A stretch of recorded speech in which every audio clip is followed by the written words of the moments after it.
সড়কের দুপাশে পোশাকে এবং সাদা পোশাকে মোতায়েন থাকবে আইন শৃঙ্খলা রক্ষাকারী বাহিনীর সদস্যরা। এছাড়াও উঁচু ভবনের ছাদে নিয়োজিত থাকবে নিরাপত্তা বাহিনী। সব মিলিয়ে তারেক রহমানের নিরাপত্তায় নিয়োজিত থাকবে শুধুমাত্র পুলিশেরই 2000-এরও বেশি সদস্য।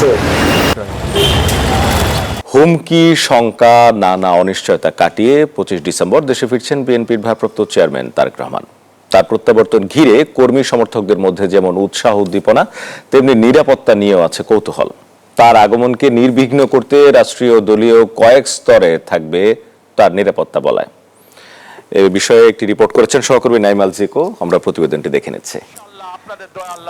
আমি দেশে ফিরে যাব। সব অনিশ্চয়তা কাটিয়ে দেশে আসছেন বিএনপির ভারপ্রাপ্ত চেয়ারম্যান তারেক রহমান। শেষ হচ্ছে কর্মী সমর্থকদের 1.5 যুগের অপেক্ষা। দেশের মাটিতে নেমেই মায়ের সাথে দেখা করতে ছুটে যাবেন এভার কেয়ার হাসপাতালে।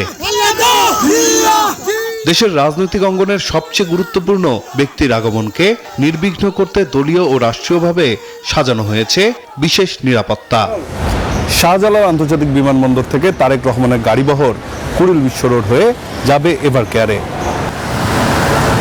সড়কের দুপাশে পোশাকে এবং সাদা পোশাকে মোতায়েন থাকবে আইন শৃঙ্খলা রক্ষাকারী বাহিনীর সদস্যরা।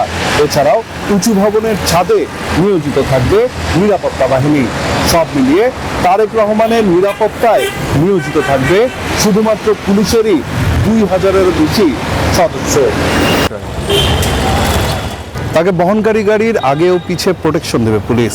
যারা ডিউটি করবেন এরই মধ্যে তাদের সিকিউরিটি ভেটিং সম্পন্ন করেছে ডিএমপি। খতিয়ে দেখা হচ্ছে তাদের রাজনৈতিক পরিচয়।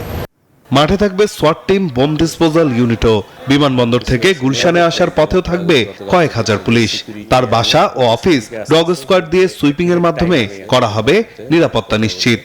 আমাদের পর্যাপ্ত নিরাপত্তা ব্যবস্থা থাকবে। এছাড়াও ওনার গাড়ি বহরের সাথে সামনে পিছনে আমাদের পুলিশি প্রোটেকশন ব্যবস্থা থাকবে। ভারপ্রাপ্ত চেয়ারম্যানকে এক নজর দেখতে সড়কের দুপাশে অপেক্ষায় থাকবেন লাখো নেতাকর্মী।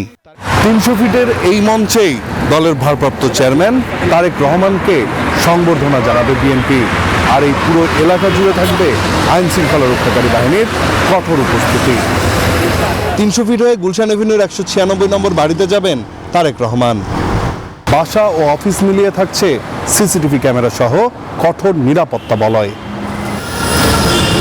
যেহেতু এখন সে বাংলাদেশের রাজনৈতিক ব্যক্তিত্বের মধ্যে 1 নম্বর, তো সেই দিক থেকে চিন্তা করলে তো একটু থ্রেট থাকেই। তো স্পেসিফিক কোনো থ্রেট নাই, কিন্তু যেহেতু উনি একজন ইম্পর্ট্যান্ট পার্সন এই মুহূর্তে রাজনৈতিক বলয়ে, কাজে ওনার সর্বোচ্চ সতর্কতার সাথে আমরা তার নিরাপত্তা নিশ্চিত করব। এছাড়াও বিএনপির নিজস্ব নিরাপত্তা বাহিনী, চেয়ারপারসন সিকিউরিটি ফোর্স, সিএসএফ এর সদস্য সংখ্যাও বাড়ানো হয়েছে।